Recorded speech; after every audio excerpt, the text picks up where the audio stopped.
అనంతపురం జిల్లా గుంతకల్లు నియోజకవర్గంలోని గుత్తి ఆర్ఎస్ లో టీడీపీ అభ్యర్థి గుమ్మనూరు జయరాం ప్రచారం నిర్వహించారు. ఆయనకు గుత్తి ఆర్ఎస్ ప్రజలు బ్రహ్మరథం పట్టారు. ముందుగా పేదల ఆశాజ్యోతి జ్యోతిరావు పూలే విగ్రహానికి పూలమాలలు వేసి కార్యక్రమాన్ని ప్రారంభించారు. గుత్తి పామిడి మండలాల్లో వార్డ్ వన్ సైడ్ అయిందని టీడీపీ అభ్యర్థి గుమ్మనూరు జయరాం అన్నారు. ప్రజలు పడుతున్న కష్టాలను ఎమ్మెల్యే వెంకటరామిరెడ్డి పట్టించుకోవడం లేదని మండిపడ్డారు.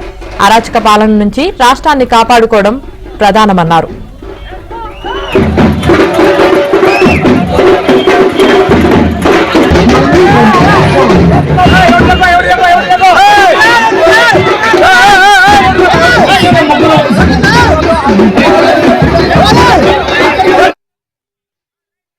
మా పిల్లలు చదివించుకున్నాము, జాబ్ రావాలా కదా, ఇల్లు ఊరికే అన్ని లేనిపోయినవన్నీ కదా అమ్మా.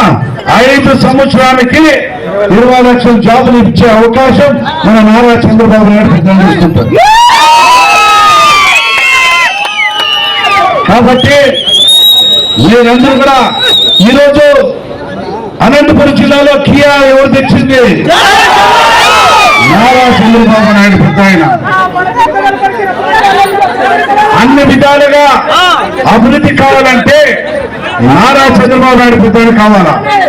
కాబట్టి మీరందరూ కూడా మీ అందరికీ అమ్మా అమ్మా అదే మీ పేరు ఏం పేరు? అమ్మా ఈశ్వరమ్మ. నీ పైనట్ట ఇల్లు తిరిగి అందరికి మోసం చేస్తాడు, మోసం చేస్తాడని నువ్వు చెప్పడం తెలియదు. రెడ్డి ఆ పని చేస్తాడని తెలియదు. ఆ రోజు టైం ఉంది ఇంకా. ఓ ఈశ్వరమ్మ నువ్వు చెప్పేది వినమ్మా. ఇలా ఆ రోజు టైం ఉంది. ఇల్లుకి పొట్టు పెట్టి వెంకటరామిరెడ్డి మోసం చేస్తాడని చెప్పాలా? చెప్పరా? కాబట్టి మీరందరూ 2 సైకిల్ గుర్తుకు ఓటేయండి. మీరందరూ మీరు ఆదుకుంటా. మీరంతా అర్థం చేసుకోవాలి ఎందుకు ఆదుకుంటాను అనేది అర్థం